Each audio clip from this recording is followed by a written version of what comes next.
বিশ্ব চ্যাম্পিয়ন আর্জেন্টিনার সামনে এবার অস্ট্রেলিয়া। মেসি আজই বইয়ে দিতে পারেন রেকর্ডের বন্যা। হাইড্রেশন ব্রেকের পক্ষে নাম লেসিদের কোচ স্কালোনি বিপাকে পড়েও নিয়মের বদল চাচ্ছেন না এখনই।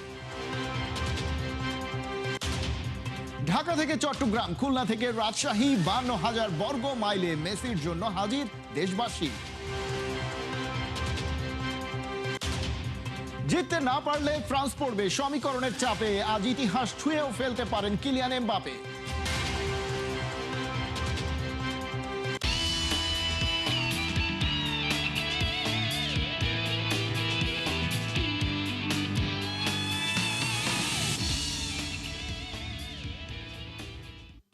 স্বাগত খেলা যোগে, আপনাদের সাথে আছি খালিদ জামিল। ডালাসে আজ রাত 11টায় শুধু গ্রুপ স্টেজের টপ ফাইট নয়, অপেক্ষা করছে বিশ্বকাপ ইতিহাসের এক সম্ভাব্য সিংহাসন বদলের রাত। আলজেরিয়ার বিপক্ষে হ্যাটট্রিকে মিরোস্লাভ ক্লোসাকে ছোঁয়া লিওনেল মেসি এবার অস্ট্রিয়ার বিপক্ষে এক গোল করলেই এককভাবে হবেন বিশ্বকাপের সর্বোচ্চ গোলদাতা। একই সঙ্গে জয় মানে নিশ্চিত বর্তমান চ্যাম্পিয়নদের রাউন্ড অফ 32। অন্যদিকে অস্ট্রিয়াও মুখিয়ে আছে 44 বছর পর নকআউট পর্বে পা রাখার জন্য। ডালাসের ম্যাচ নিয়ে থাকছে জুবাই নূরের প্রিভিউ রিপোর্ট। ইতিহাসের দরজায় দাঁড়িয়ে লিওনেল মেসি। আলজেরিয়ার বিপক্ষে হ্যাটট্রিকে মিরোস্লাভ ক্লোসাকে ছুঁয়েছেন লিও।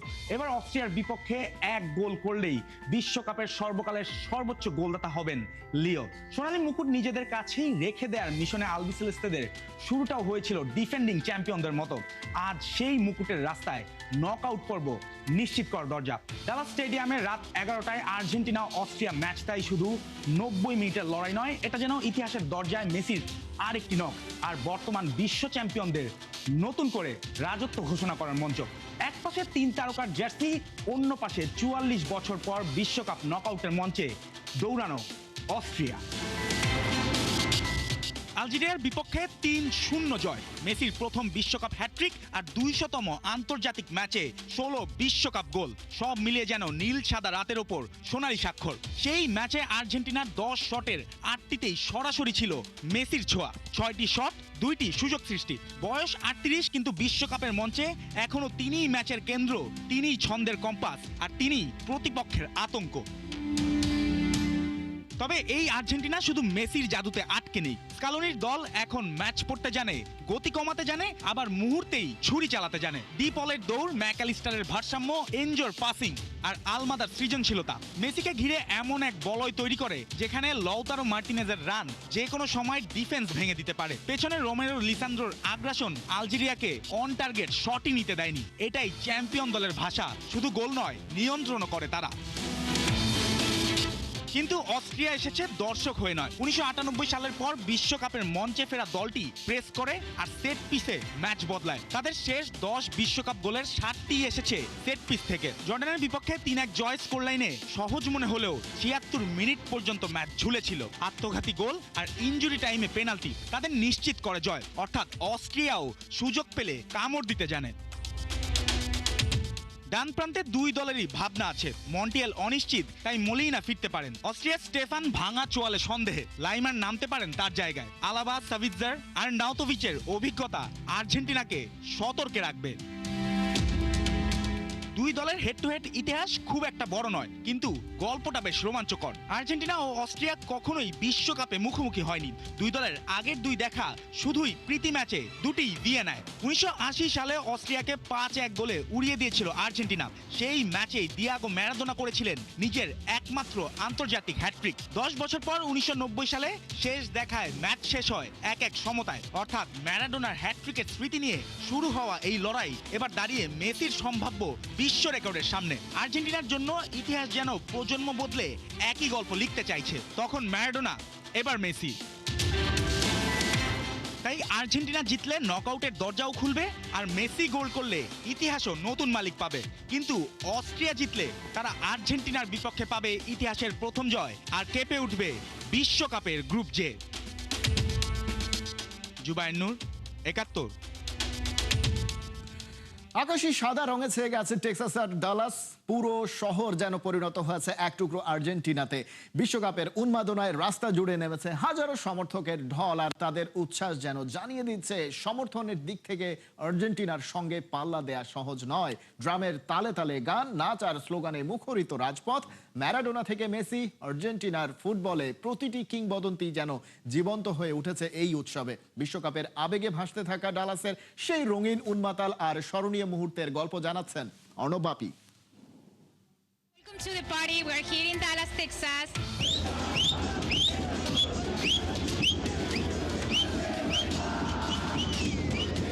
টেক্সাসের ডালাসে আর্জেন্টিনার পার্টিতে আপনাকে স্বাগত।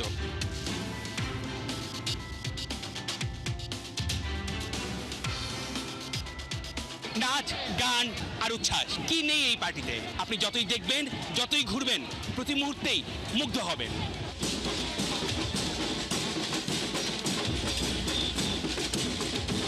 প্রতিটা জায়গায় আর্জেন্টিনার টিফো, আর্জেন্টিনার যে সমৃদ্ধশালী ইতিহাস, বিশেষ করে ম্যারাডোনা, যাকে কিনা গোটা বিশ্ব ভালোবাসে, যাকে গোটা বিশ্ব ফুটবলের জন্য সম্মান করে। আর্জেন্টাইন ভক্তরা একত্রিত হয়েছে সবাই ডালাস। তাদের পূর্ব নির্ধারিত এই পার্টি, যেখানে তারা গোটা বিশ্বকে জানিয়েছে যে তারা তাদের দলকে, তাদের দেশকে কতটা সমর্থন দেয়। এই উল্লাস, এই উদ্দীপনা চলেছে দীর্ঘ সময় ধরে ডালাসে, এবং নির্দিষ্ট পয়েন্টে সবাই একত্রিত হয়েছে। আর্জেন্টিনা গত বিশ্বকাপে নিজেদেরকে যেভাবে মেলে ধরেছে, ঠিক সেরকমভাবেই এই বিশ্বকাপে যে দুর্দান্ত শুরু করেছে, প্রথম ম্যাচে মেসির হ্যাটট্রিক, মেসির জয় দিয়ে, অন্তত নেক্সট ম্যাচেও আর্জেন্টিনাকে সেভাবেই এগিয়ে রাখছেন ভক্তরা। শুনবো কি তাদের prediction. Argentina's gonna win tomorrow, of course. Look at all of the people who are here to support him. He scores 2 tomorrow. Lautaro Martinez also scoring.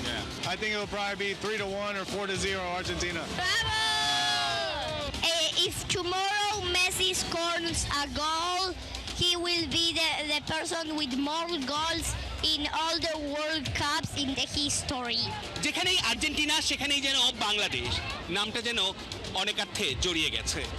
কারণ বাংলাদেশের টিএসসি থেকে শুরু করে ড্যাফোডিল ইউনিভার্সিটি, প্রতিটা গ্রাম, শহর, জেলায় কিন্তু আর্জেন্টিনা নিয়ে উন্মাদনা চলছে। আর সেই খবর তারা ভালো করেই জানে, সেই কারণে তারা তাদের কথায় বাংলাদেশকে সমর্থনের জন্য অভিনন্দন জানাতেও ভুল করছে না। Thank you, Bangladesh. Believe in Argentina. Believe from Messi forever. Thank you so much for supporting Argentina, supporting your country, Bangladesh. Thank you, Bangladesh, for supporting Argentina. Go Bangladesh! Yeah, hope you guys will join World Cup next time. Hi to all my friends in Bangladesh. Ole, ole, ole, ole. Diego, Bangladesh. Thank you. Thank you so much. Thank you. বিশ্বকাপের উন্মাদনা ততদিন থাকবে যতদিন থাকবে Argentina. দারুণ শুরু দিয়ে বিশ্বকাপ শুরু করলেও গ্রুপ পর্বের বাকি দুইটা ম্যাচ এরকম দাপট দিয়ে জিতবে, সেই প্রত্যাশা কিন্তু শুধু আর্জেন্টিন সমর্থকদেরই নয়, গোটা বিশ্বের মেসি পাগল ভক্তদের, গোটা বিশ্বের সকল সমর্থকদের। এই দলটার প্রতি আপনার ভালোবাসা তৈরি হতে বাধ্য। এই দলের উন্মাদ যে ফ্যান ফলোয়ার্স আছে, তারা কয়েক হাজার কিলোমিটার দূরে থেকেও তারা এই দলটার প্রতি সমর্থন জানায়। আর মাঠের খেলায় কাতার বিশ্বকাপে যে ভালোবাসার প্রতিদান মেসিরা দিয়েছে, সেই বিশ্বকাপটা তুলে ধরেছে, কোটি ভক্ত সমর্থকদের স্বপ্ন পূরণ করেছে। সেই কারণে তো ভক্তরা আরও একবার সেই স্বপ্ন দেখতে শুরু করেছে। হয়তো এবারও ইউএসএ বিশ্বকাপেও মেসির হাতে উঠবে সেই সোনালী ট্রফি। অর্ণব বাপি, ৭১, ডালাস, টেক্সাস। বিশ্বকাপে হাইড্রেশন ব্রেক আর্জেন্টিনার মতো দলকে কি তবে বিপাকেই ফেলছে? কোচ স্কালোনি বলছেন এই ব্রেক তার পরিকল্পনার বিরক্তি আনে। তবে বিশ্বকাপ জয়ী এই কোচ এও বলেছেন সময়ের সঙ্গে সঙ্গে হাইড্রেশন ব্রেকের সাথে মানিয়ে নেওয়া সম্ভব হবে। সুজানা সাদিয়া রিপোর্ট। এই সময় শেষ, আজকে রেকর্ড করব না। হাইড্রেশন ব্রেক, এই শব্দটার সঙ্গে এবারে ফিফা বিশ্বকাপের দর্শকরা একটু বেশিই পরিচিত, আবার একটু বেশিই বিরক্ত। আপনি যেমন বিরক্ত, ঠিক তেমনি বিরক্ত প্রকাশ করেছেন আর্জেন্টিনার কোচ লিওনেল স্কালোনি। 2014 সাল থেকে হাইড্রেশন ব্রেকটা অফিসিয়ালি শুরু হয়। তখন ব্যাপারটা এমন ছিল যে কোনো ম্যাচে যদি 32 ডিগ্রি সেলসিয়াসের বেশি তাপমাত্রা হয়, রেফারি যদি মনে করে যে বিরতি দিতে হবে, তখন হাইড্রেশন ব্রেকটা চলে আসে। কিন্তু কখনো এটা বাধ্যতামূলক ছিল না। কিন্তু 2026 ফিফা বিশ্বকাপে যেহেতু 3 দেশে হবে, যুক্তরাষ্ট্র, কানাডা এবং মেক্সিকোতে, এবং শুরু থেকে একটা বিষয় উদ্বেগ ছিল যে এবারের ফিফা বিশ্বকাপে সবচেয়ে বেশি গরম আবহাওয়া থাকবে, বিশেষ করে আমেরিকাতে। এজন্য কিন্তু ফিফা আগে ভাগেই হাইড্রেশন ব্রেক 104টা ম্যাচে ফিক্সড করে ফেলে। সেক্ষেত্রে সেটা ছাদ বন্ধ থাকুক কিংবা খোলা থাকুক, গরম বৃষ্টি যাই হোক না কেন, প্রত্যেকটা ম্যাচে হাইড্রেশন ব্রেকটা বাধ্যতামূলক। অর্থাৎ ম্যাচের প্রথম 22 মিনিট পর 3 মিনিট, এরপর হাফ টাইমের বিরতি, এবং হাফ টাইমের সঙ্গে কিন্তু অতিরিক্ত টাইম তো থাকছে। আবার ঠিক ম্যাচের 67 থেকে 68 মিনিট পর আরও 3 মিনিটের ব্রেক, এরপর আবার 90 মিনিট পর অতিরিক্ত সময়। একটা ফুটবল ম্যাচকে আপনি কয় ভাগে ভাগ করছেন, এতে কি কি সমস্যা হচ্ছে? প্রথম কথা, ফুটবল একটা মোমেন্টাম বলতে ব্যাপার রয়েছে। সে সময় রেফারি বাঁশি বাজিয়ে দিলেন এবং বললেন এখন হাইড্রেশন ব্রেক, প্লেয়ারদের পানি খেতে হবে, একটু বিশ্রাম নিতে হবে, সময় মাত্র 3 মিনিট। কিন্তু প্রশ্ন হলো, এই 3 মিনিটই কি ফুটবলাররা পুরোপুরি বিশ্রাম নিতে পারছেন? তাদের যে ইনজুরির সংখ্যাটা থেকে যায় বা পানির শূন্যতার যে ব্যাপারটা থেকে যায়, সেটা কি আদৌ পূরণ হচ্ছে? আমেরিকাতে যে ধরনের খেলাগুলো হয়ে থাকে মূলত সেখানে বিরতির একটা প্রচলন রয়েছে। আর যেহেতু খেলাটা যুক্তরাষ্ট্রে হচ্ছে, তাই ওই দর্শকদের মধ্যে এই সংস্কৃতিটা ঢুকিয়ে দেওয়ার জন্য ফিফা এই ধরনের পদ্ধতি নিতে পারে বলে বিশ্লেষকরা মনে করছেন। তবে আবার বিশ্লেষকরা এর বিপরীতে বলছেন, এই 3 মিনিটে কিন্তু মাননীয় স্পিকার পুরোপুরি বিরতি নেওয়া যায় না এবং পুরোপুরি বিশ্রাম নেওয়া যায় না।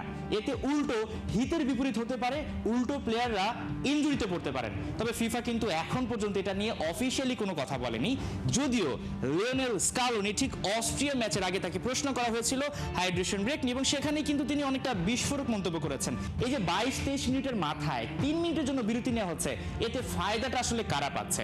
শুধু বিশ্রাম নিচ্ছেন না ফুটবলাররা, কোচ তাদের কৌশলটা সাজাতে পারছেন, ল্যাপটপ নিয়ে কোচ মাঠে যেতে পারছেন। তার মানে অল্প সময়ের মধ্যে তিনি কৌশলটা বদলাতে পারছেন, যেই কাজটা তিনি করতেন হাফ টাইমে। আর এতে সমস্যাটা কি হচ্ছে? শুরুতে বলেছিলাম, মোমেন্টাম তো নষ্ট হচ্ছে, দর্শকরা বিরক্ত হচ্ছেন, এবং সবচেয়ে বড় কথা যেটা, যে এই 3 মিনিটের মধ্যে যারা বিজ্ঞাপনটা দিচ্ছেন, অর্থাৎ যারা টেলিভিশনে খেলাটা প্রচার করছেন, তারা কিন্তু পকেট ভারী করছেন। কারণ আমরা নর্মালি যে ব্যাপারটা দেখে থাকি যে 45 মিনিট পর একটা ব্রেক এবং 90 মিনিট পর হয়তো বা ব্রেক, এবং ম্যাচের আগে কিংবা পরে সেটা হতে পারে। কিন্তু এই যে প্রথমে 3 মিনিট, তারপরে 3 মিনিট, এই 6 মিনিট কিন্তু ম্যাচের এমন টাইমে হচ্ছে যেটা খুবই গুরুত্বপূর্ণ টাইম। ফিফা কি করতে পারতো? এবার সেই ব্যাপারটাতে আসে। ফিফা করতে পারতো যেই ম্যাচগুলোতে বেশি গরম কিংবা দিনের বেলা যে খেলাগুলো রয়েছে, দুপুর 12টা কিংবা বিকেল বেলা, সেই ম্যাচগুলোতে তারা হাইড্রেশন ব্রেকটা দিতে পারতো। এখন অনেকে বলতেই পারেন যে রাতের বা সন্ধ্যার পরেও কিন্তু অনেক গরম থাকে। হ্যাঁ, তাহলে এটা সম্পূর্ণ রেফারির হাতে ছেড়ে দেওয়াটাই উত্তম ছিল, কিন্তু সেটা কিন্তু করা হয়নি।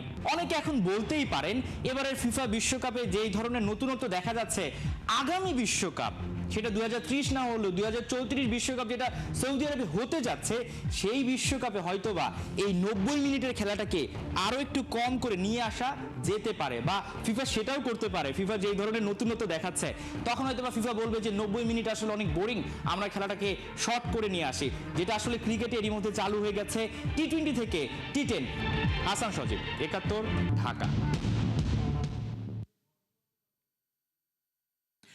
বিশ্বকাপের উন্মাদনা শুরু হয়ে গেছে, আর রাতে যেহেতু আর্জেন্টিনার ম্যাচ মানেই অন্যরকম উন্মাদনা, সেটা বাংলাদেশেও সারা বিশ্বের মতো। তার কারণটা হচ্ছে আর্জেন্টিনা ডিফেন্ডিং চ্যাম্পিয়ন, এবার তারা লিজেন্ড লিওনেল মেসির হাতে আসলে কতটা বেশি নজর রাখছে তারা, সেটার কারণই আসলে লিওনেল মেসি, কারণ এটাই তার শেষ বিশ্বকাপ হতে যাচ্ছে। সেই জায়গাটার, অর্থাৎ আজকে অস্ট্রিয়ার বিপক্ষে আর্জেন্টিনা খেলতে নামছে, সেই জায়গায় আসলে কেমন উন্মাদনা, সেই ভাইবটা একটু জানার জন্য আমাদের সঙ্গে যুক্ত করে নিচ্ছি সহকর্মী অর্ণব বাপিকে। আমাদের সঙ্গে ডালাস থেকে যুক্ত হচ্ছেন তিনি।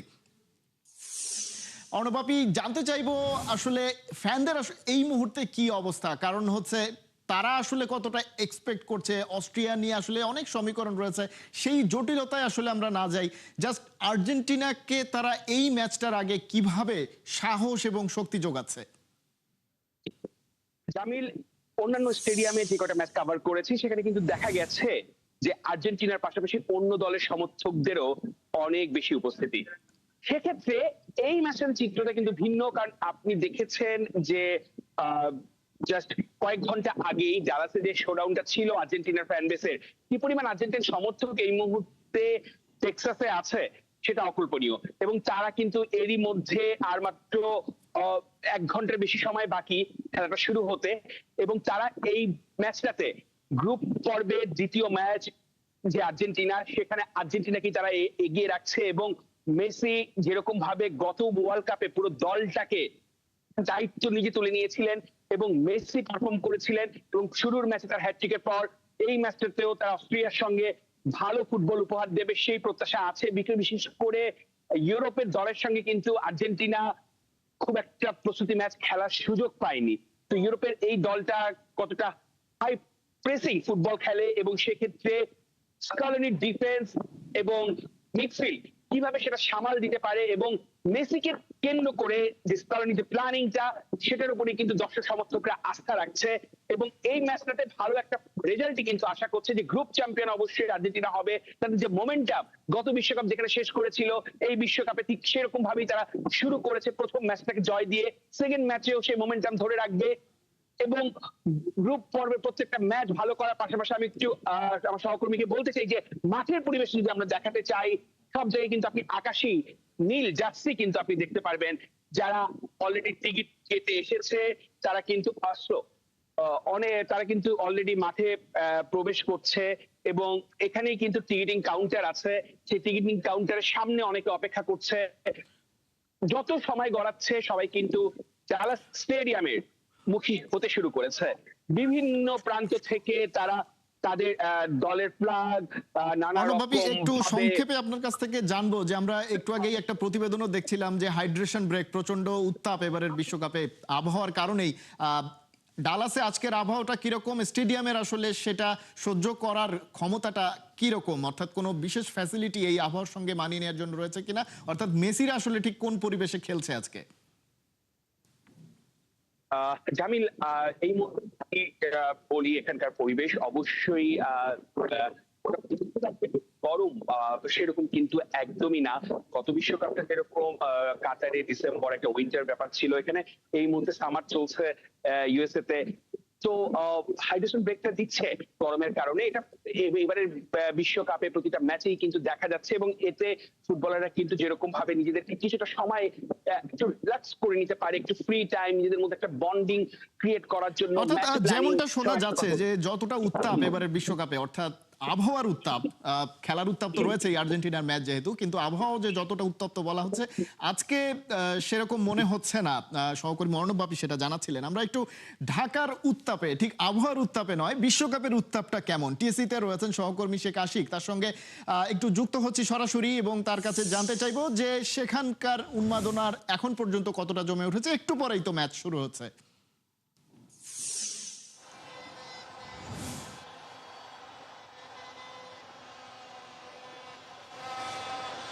খালিদ, উন্মাদনা তো আসলে দেখতেই পাচ্ছেন। তার আগে ছোট্ট একটা নিউজ জানিয়ে রাখি, 1986 সালের আজকের এই দিনেই কিন্তু Diego Maradona hand of god সেই গোলটি করেছিলেন, এবং সে আজকেও সেই ম্যাচটা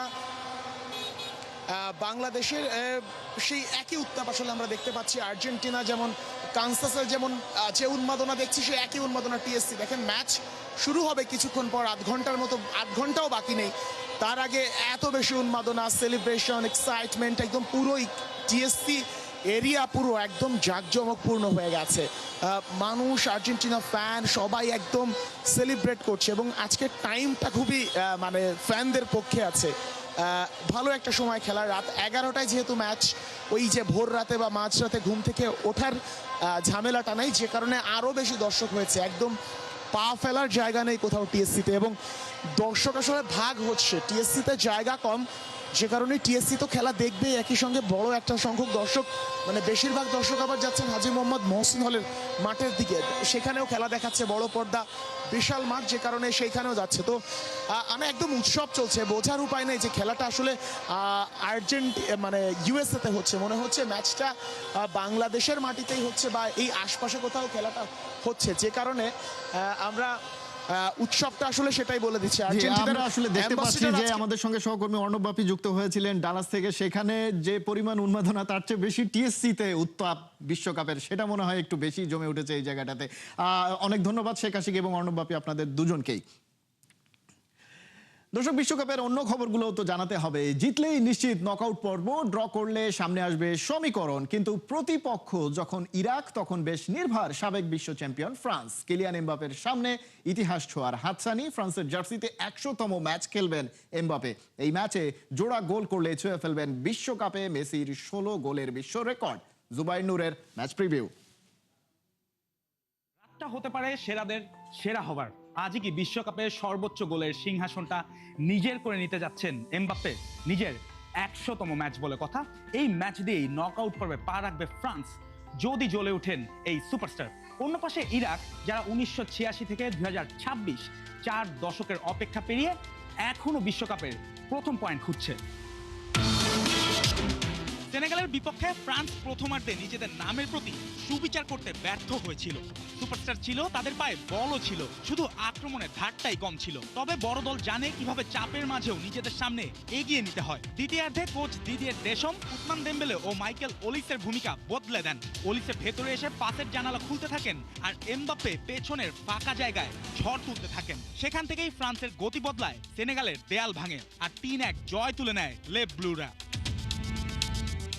এই ম্যাচের কেন্দ্রেও এমবাপ্পে। সেনেগালের বিপক্ষে জোড়া গোলে তিনি ফ্রান্সের সর্বকালের সর্বোচ্চ গোলদাতা হয়েছেন, ছাড়িয়ে গেছেন অলিভিয়ের জিরুকে। বিশ্বকাপে ফরাসিদের সর্বোচ্চ গোলদাতাও এখন তিনি। তার বিশ্বকাপ গোল 14, জার্মানির ক্লোসা ও আর্জেন্টিনার লিওনেল মেসির 16 গোলের চূড়া থেকে মাত্র 2 ধাপ দূরে এখন এমবাপ্পে। ইরাকের বিপক্ষে জোড়া গোল মানে রেকর্ডের দরজা ছুঁয়ে ফেলা, আর হ্যাটট্রিক মানেই 27 বছর বয়সেই বিশ্বকাপের সর্বোচ্চ গোলের সিংহাসনটা নিজের করে নেয়। তবে ভুলে গেলে চলবে না, এমবাপ্পের আগেই রাত 11টায় মাঠে নামছেন লিওনেল মেসি।